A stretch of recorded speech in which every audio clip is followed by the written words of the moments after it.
बिस्मिल्लाहिर्रहमानिर्रहीम। हज़रत इमाम हुसैन रज़ी अल्लाह ताला अन्हु की पैदाइश से लेकर शहादत उज़्मा तक आपके फ़ज़ाइल में बहुत सी हदीसें मौजूद हैं। फिर जो दोनों शहज़ादों हज़रत इमाम हसन और हज़रत इमाम हुसैन रज़ी अल्लाह ताला अन्हु के फ़ज़ाइल में अहदीस करीमा के ज़खायर में जो कुछ मौजूद है वो अलग हैं।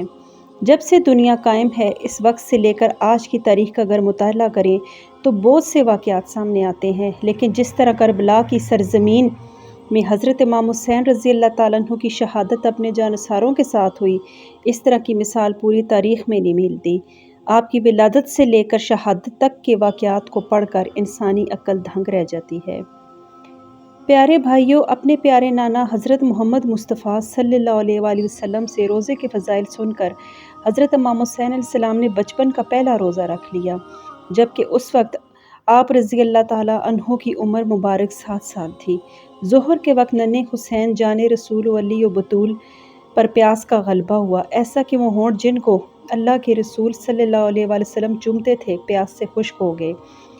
पाक माँ हज़रत फ़ातिमा रज़ी अल्लाह ताला अन्हु से नन्हे हुसैन रज़ी अल्लाह ताला अन्हु की प्यास बर्दाश्त नहीं हो पा रही थी। फरमाया, बेटा आप पर अभी रोज़ा वाजिब नहीं है, अफ्तार फरमा दीजिए।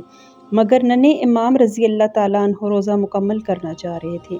जब नबी करीम सल्लल्लाहु अलैहि वसल्लम मौला अली करीम घर तशरीफ़ लाए तो नन्हे हुसैन की प्यास देखकर आप भी गमगीन हुए, लेकिन अपनी मोहतरमा बेटी को फरमाया, ए फ़ातिमा, हुसैन को इस हालत में छोड़ दो कि उन्हें प्यास बर्दाश्त करने की आदत हो जाए।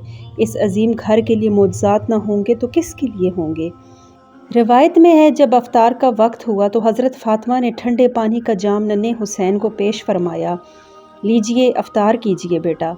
नन्हे हुसैन ने फरमाया, दस्तूर है जब पहला बच्चा रोज़ा रखते हैं तो बड़े इनाम दिए जाते हैं, मेरा इनाम।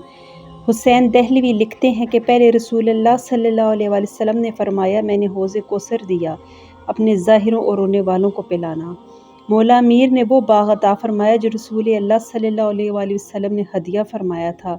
जब माँ की बारी आई तो आपने वो 4 दरिया जो आपको हक महर में अता हुए थे, जीहून, सेहून, नील और फरात अता फरमाए। रोने का मुकाम तो यह है कि जिस हुसैन की आधे दिन की प्यास प्यारे नाना, बाबा और अम्मा से बर्दाश्त न होती थी, वही हुसैन करबला में 3 दिन के प्यासे शहीद कर दिए गए।